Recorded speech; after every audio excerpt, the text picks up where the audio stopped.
http://www.cosmicparadigm.com/marks_corner/ 14 Part 4. Nothing in the universe moves quickly, deliberately yes, quickly no. You can see it in the creation of galaxies, and in the growth of plants and animals. Their creation is not done in an instant. It is only the impatience of humans that would construct instantaneous solutions to situations that have taken many years to develop. Yes, the higher dimensions are the path of ascension, but it is a path, not an instantaneous elevator ride. The reason that change is taking so long, despite the desire of many for a better life, is that the situation is quite complex. First, there are some who like things the way they are. Second, there are many who would welcome change, but only on their terms, only by avoiding the rigors associated with the change. Third is the desire, on the part of those assisting this transition, to make it as painless as possible. Only a very tiny fraction of the whole of humanity is ready to move from the third dimension to the fourth dimension, by taking the necessary steps to uplift their consciousness while at the same time paying attention to their body's needs and the needs of their environment. Many want to instantaneously ascend to the higher vibrations, yet they have done nothing more than wish for it. Wishing will not make it happen. Action makes things happen. So it will take several revolutions about the sun star for Earth to return herself to a pristine state, and that will be with maximum assistance of your space brothers and sisters, and those of us from the celestial realm. Coupling all this with the dissolution of your structures and beliefs, and making the transformation as smooth as possible, will ensure a level playing field for the new Earth civilization. Then we shall see what Earth humans will do with that.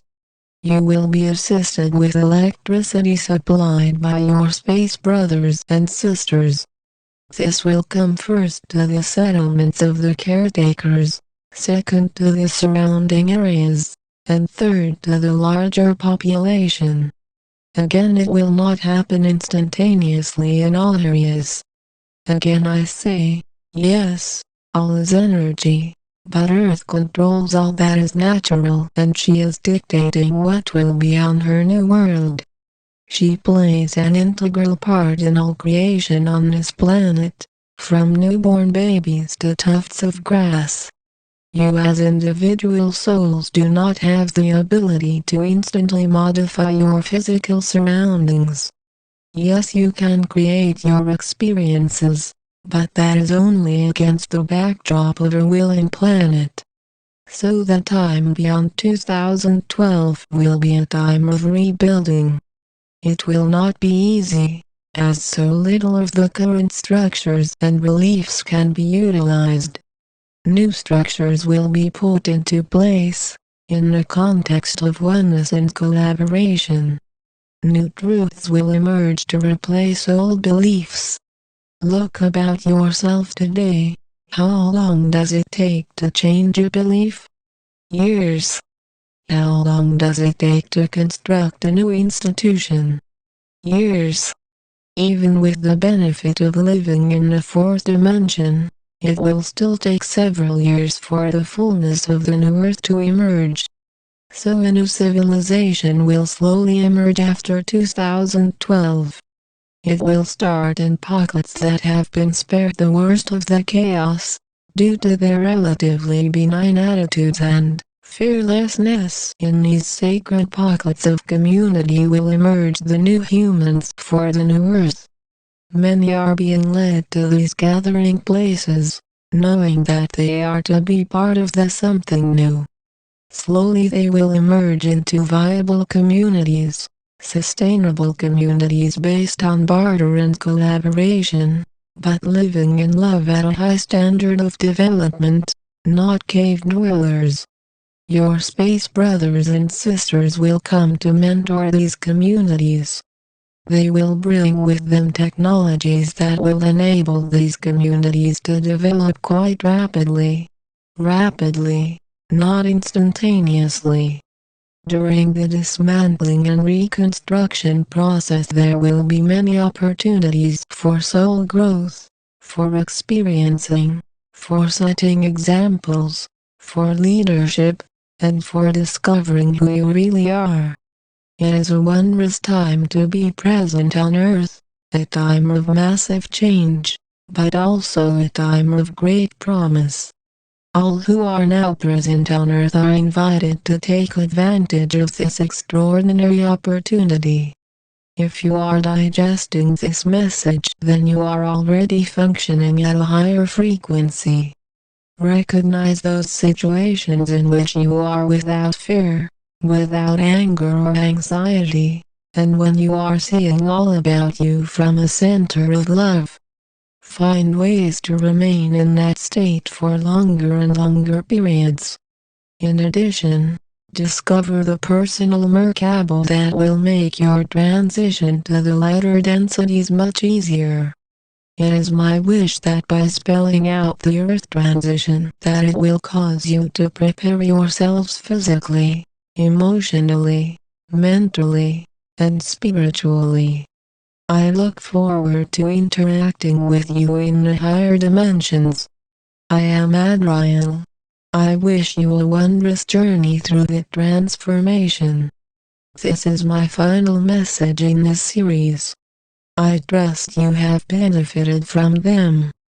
Most humans who see the information I have presented in these messages, if indeed they see the messages at all, or if they receive this information from another source, will not relate to their content in the slightest way.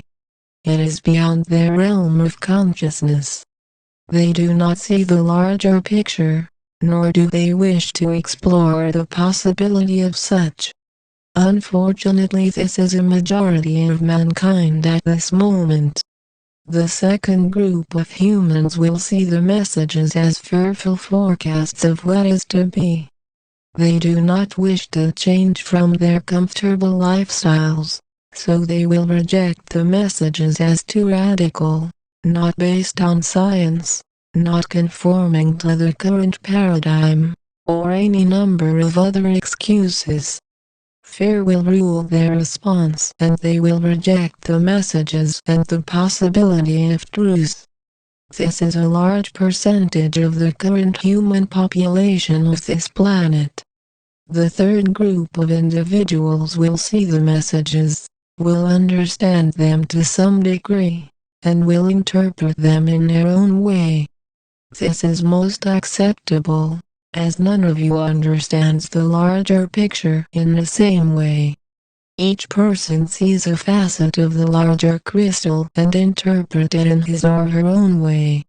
Within this very smallest of the three groupings of Earth humans there are several possibilities. The first reaction among this group of conscious people is that they are above the chaos associated with the dismantling of the current paradigm. I do not relate to what you are saying, because I will not allow it to touch my life. I fully expect to be at the right place, at the right time, and to be transported to a higher dimension at the moment of transformation. I expect the transformation of Earth to occur as time collapses. All will be of the light. Nothing will impact my attitude of love for all. A second or alternate reaction is that I must prepare for the coming difficult times by creating a survival cocoon about me. I will store food and water, and will create a sanctuary off the grid. I intend to survive whatever will come. Why? Because I do not wish to die. The third reaction is one of preparing physically, emotionally, mentally, and spiritually for what is to come. I am storing store food and water. I will find a suitable shelter. I view the chaos about me as a loving observer without becoming enmeshed with it. Most importantly, I am reaching out to others of a like mind to create a community of like-minded people. When this transformation is over, we will come together to create a new civilization on this planet. I understand that Earth is not going away, although she will be much changed, as will I. She will be functioning at a higher frequency. I will join her there. I will become a caretaker of the new Earth. So here are possible responses to the material I have presented in this series of messages. Where do you come down? What response do you choose? My blessing on each of you. May your journey be filled with soul-enriching experiences and opportunities to express love. You may copy